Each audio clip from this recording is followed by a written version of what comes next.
Hello friends, good morning. जय जगन्नाथ। कल्याण सेनापतिर Odia blog रे आपण मानक स्वागत। आशा करूँ प्रभु कृपार आपण मैंने समस्ते निहाती भलरे थे और खुशी थे। तो फ्रेंड्स चलते स्टार्ट करवा आज गोटे फ्रेश ब्लॉग।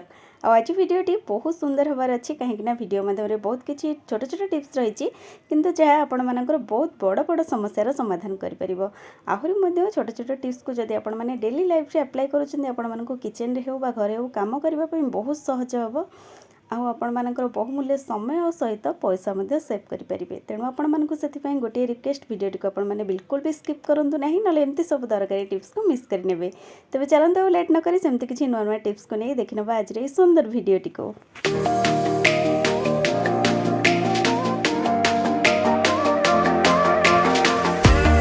सांग माने वीडियो स्टार्ट करिया पूर्व प्रथम आपण मानक मोर गोटे छोट रिक्वेस्ट जदि भी कहीं आपण मानक भितर चैनल नुआ अच्छा प्रथम पाखर थिबा बेल आइकन को प्रेस करी चैनल को सब्सक्राइब कर नियंतु जहाँद्वारा वीडियोर प्रथम नोटिफिकेशन आपण मानक पाखरे पहुँचब और आपण मानकर ये टिके टिके सपोर्ट मते आगक जावाक निहाती मोटिवेट करिवो बा मो पई आशीर्वाद भली निहाती काम देव। तेबे चलंतु जानि नबा आज हमर प्रथम टिप्सटी कोन अछि। आमे माने मार्केट रो जेबे भी कोनोसी मसला पैकेट आनी थाउ देखिथिबे जदि हम पाखरे अवेलेबल कंटेनर नाही बा कंटेनर एकदम भरी जाइए अल्प किसी पैकेट एमती रही जाऊँगी साधारणतः आम मैंने यूज कर सारे मसलाटी को एमती पैकेट भितर रही एमती खोला छाड़ी देव जहाँफल कि असुरबा बा झिटिपिटी मसला भितर मुँह मार संभावना रही है। आहरी एमती एयर बारंबार बाजिबा द्वारा मसलाटी जल्दी मॉइस्चराइज बिंडा बिंडा हो जाए बा खराब हो जाए जहाँद्वारा आम आपको लंग लास्टिंग बिल्कुल भी करें। तेणु आज गोटे छोट टिप्स जब भी आपण मैंने मसला पैकेट ओपन करुँच कंटेनर आपण मान पाखे अच्छी तो कंटेनर भितर निहाती भाव भरी नियंतु नचेत जदि कंटेनर नहीं ताहले आपण मैंने एमती गोटे रबर को पैकेट उपरे गुड़े नियंतु एकदम टाइट भाव में जमती बिल्कुल भी एयर बा कौनसी पोक असरपा झिटिपिटी जमती भीतर को जापरें ना आहरी एमती सेव कर रखा फल आपण मैंने बाहर रखु कि फ्रिज रे रखु मसला आपण मानकर एकदम सुरक्षित रहा लंग टाइम पर्यंत आपण मैंने यार यूज करेंगे। आशा करुँची टिप्स आपण मानक निहाती उपयोगी रही। चलते जाना नेक्स्ट टिप्स कौन अच्छी। बेले बेले किचन में कुकिंग करने समय जेकोसी तरकारी आम बनई था देखिथे अजणात एमती अधिक तेल पड़ जाए जहाँफल कि से तेल को तरकारी भितर बाहर करने को आमको बहुत प्रोब्लेम हुए। तो सेतबेले तो आमको जना पड़ेनि जब भी आम रोषे सरी थाए आमको फील हुए जे नाई तरकारी अधिक मात्रा रे तेल यूज होती तरकारी एकदम तेलिया हो जाए जहाँ को खाइबापी कहीं भी पसंद करती ना। तो से आज गोटे छोट टिप्स तरकारी को एकदम ठंडा हाँपाई दिंतु देखिए जहाँ भी किसी एक्सट्रा ऑयल अच्छी ऊपर को एमती भासमान अवस्था को एमती पलि आसो आपण मैंने गोटे छोट स्पून साहाय्य ऊपर ताको हल्का भाव एमती काढ़ी पारे एक्सट्रा ऑयल को एमती बहुत सहजरे आपण मैंने बाहर करेंगे। आशा करुँची ये छोट टिप्सटी सब गृहिणी मानक पई निहाती हेल्पफुल रहिबो। तेबे चलते जानि नबा नेक्स्ट टिप्स कौन अच्छी। माने साधारणतः आजिकल मार्केट रू आम जहाँ भी किसी जिनस आणुचे से जिनस सहित किसी ना किसी भेजाल बा डुप्लिकेट जिनस मिसिक एमती आसूची जहाँ आम मैंने बिल्कुल भी जानीपारि न थाउ। आज आपण मानक सहित गोटे छोट टिप्स शेयर करिछि जहाँ आपण मानक पई 100% बेनिफिट देबो बा हेल्पफुल रहिबो।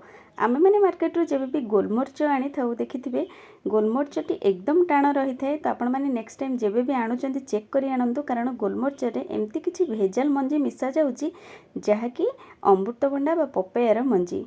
तो ये देखंतु से मंजी को सुखा जाइए गोलमरिच सहित मिसा जाऊँगी जहाँ को आपण मैंने जब प्योर गोलमरिच को एमती प्रेस करुँच से केबे भी एमती मली हेब ना बा क्रॉस करें ना एकदम हार्ड हो गोटालिया किंतु जदि अलग किसी मंजी मिसा जाऊँगी देखिए से एकदम एमती क्रॉस हो ऊपर कोटिंगटी एमती बाहरी जीव। तो आपण मैंने निहाती भाव जानीपारे यहाँ भेजाल जिनस मिसा जाऊँगी। तो छोट टिप्स निहाती आपण मन हेल्पफुल रहिबो। नेक्स्ट टाइम मार्केट रू जब भी आपण मैंने आणुचंती एभली भाव चेक करके आणंतु आपण मानक परिवार पई बा आपण मानक पई 100% बेनिफिट दबो। डेली लाइफ रे आजिकल पूजा घरे हो कि घरे हो आम मैंने पितल बा तंभार बासन यूज करिथाउ किंतु देखिथिबे किछि दिन यूज करिबा परे तंभा बा पितल बासन रे एमती किछि कला कला दाग रही जाए जहाँफल कि से बासन को यूज करिया पई बिल्कुल भी भल लगे ना। आ जब भी हमको क्लीन करबा हुए आम मैंने समस्ते भावी थाउ जे पीतांबरी माध्यम रे भी आम मैंने आपको क्लीन करि परिबा बा नुआ परी ए साइन आनी परिबा। किंतु आज आपण मानक गोटे सुंदर टिप्स कहबी जहाँफल कि आपण मैंने पितल हो बा तंभा बासन घरे बिना पीतांबर रे केमिति याको चमकई पारिबे। तो ये गोटे तंबार ग्लास नहीं जहाँकि बहुत पुराना ग्लास लंग टाइम पर्यंत यार व्यवहार हो आसूला ऊपर देखो केते सारा कला दाग होती। तो ताको क्लीन करने आम मैंने किचन रे अवेलेबल थिबा जिनस एठी यूज करबा जेठी मु चेन्नई लेंबू नहीं और ता सहित ऐड करबा आम मैंने क्लीनिंग पाई बेकिंग पाउडर। तो जहाँकि समस्त किचन में आवेलेबल रोचे। तो आपको आम लेंबू उपर हल्का भाव में गोटे चिमुड़ा पाखापाखि ये यूज करवा। देखो डायरेक्ट एमती आम जहाँ भी तंबार बासन होता हो कि पितलर बासन होता हो आपण मैंने एमती 5 ରୁ 10 मिनट हल्का भाव में स्क्रब करूँ। देखिए जहाँ भी किसी कला दाग थी से दाग धीरे धीरे छाड़ीज। आपण मैंने नॉर्मल पानी रे वाश करके मुझे आपण सहित सेयार कर। देखो केते सुंदर भाव में साइन आसी बिना पीताम्बरी बा कौन से लिक्विड को आपण मानक ये यूज करने पड़ो ना। तो जब भी आपण मैंने तंबा बा पितल बासन यूज करूँच एमती क्लीन कर सारा पर गोटे ड्राए बा सुखिला कपड़े थरे पोछि नियंतु, कारण पानी दाग एमती रहिबा द्वारा भी मध्य बासन एमती कला पड़ जाए जल्दी। एबे देखंतु केते सुंदर भाव में क्लीन हो जाइए, एकदम नुआ परी साइन करछि। आशा करछि छोट टिप्स निहाती आपण मानक पई हेल्पफुल रहइबो। एबे चलंतु जानिबा आउ गोटे सुंदर टिप्स। सांग माने प्रायतः अधिकरू अधिकांश लोकंकु व्हाइट कलर कपड़ा पिंधिबा बहुत पसंद लगी थाए, किंतु जेबे भी किसी व्हाइट कलर कपड़ा उपरे तेल बा मसलार दाग लगी जाए से दाग को रिमूव करने बहुत प्रोब्लेम होता है। किंतु आज आपण मान सहित कुछ इजी टिप्स शेयर करी जहाँकि व्हाइट कपड़ारू आपण मैंने केमती तेल बा मसलार दाग को बहुत सहजरे छड़े पारे। तो ये देखो गोटे कपड़ा उपर किसी तेल आउ कि मसला मुझे एबे दाग को रिमूव करने आपण मैंने अधिकरू अधिक सारा पानी यूज करूँ। पानी रे 2 ରୁ 3 मिनट कपड़ा को डिप करनी, जहाँ भी किसी एक्स्ट्रा ऑयल बा मसला थी पानी रे रिमूव हो से ओदा कपड़ा उपरे आपण मैंने 2 टेबल स्पून पाखापाखि डेटल ढाली नियंतु, जोंटी कि आमर मसलार दाग रही गोटे हल्का ब्रश साहाय्य टिके स्क्रब कर नियंतु।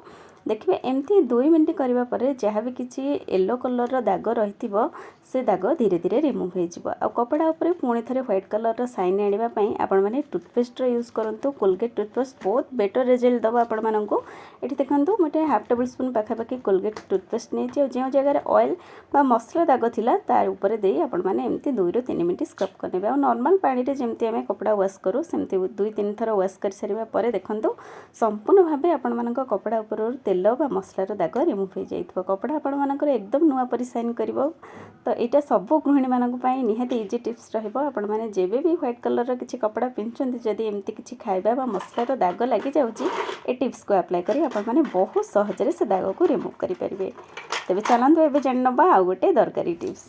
सांग मैंने आम मैंने किचन में जेबे भी गैस सिलिंडर यूज करी थाउ देखिथिबे गोटे सिलिंडर सरी जावा परे नेक्स्ट सिलिंडर बा नुआ सिलिंडर जेबे भी आम लगे थाउ सिलिंडर ऊपर एमती व्हाइट कलर रे किछि प्रिंट बा लिखा जाय थाए, जहाँ को विशेष कर आम मैंने केही भी ध्यान दे न थाउ, जहाँ पाए कि आम किचन रे बड़ बड़ दुर्घटना घटी थाए बा बड़ बड़ इंसिडेंट आम सहित एमती घटी जाए, जहाँ को हमको बहु मूल्य रे क्षतिपूरण सहिबाकु मध्य पड़ी थाए। तो तापाई आज गोटे सुंदर टिप्स कहूँ आपण मैंने निहाती भाव सतर्क रुहतु। सिलिंडर मध्य एक्सपायरी डेट रही आम मैंने गैस टांकीर एक्सपायरी डेट निहाती भाव रही थरुटिए लगेवा पूर्व भल भाव चेक करनियंतु। जेमती कि यार एक्सपायरी डेट रे किछि लेटर बा नंबर आसूची एठी जेमती D-27 लिखा जाइछि एठी डी जो लिखा जाइए यहाँ आमर मास को बुझाऊँ, जो 27 लिखा जाइए से इयर बा वर्ष को बुझाऊँ।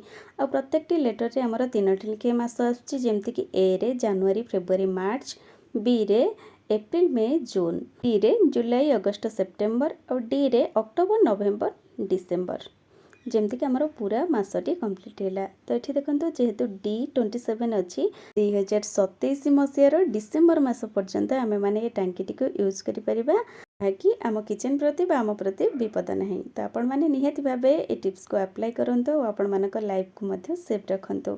तेज आशा करुँच सांग मैंने आज छोट छोट टिप्स मध्यम जदि आपण मानक भिडियोटी पसंद आसी हेल्पफुल लगी तो भिडियोटी को गोटे भल कमेंट टे दिंतु, लाइक शेयर सहित चैनल को सब्सक्राइब निहाती करंतु।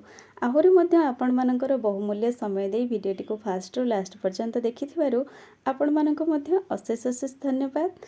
पुणी देखा किछि नुआ नुआ टिप्स सहित नेक्स्ट वीडियो रे। रहुछि बाय।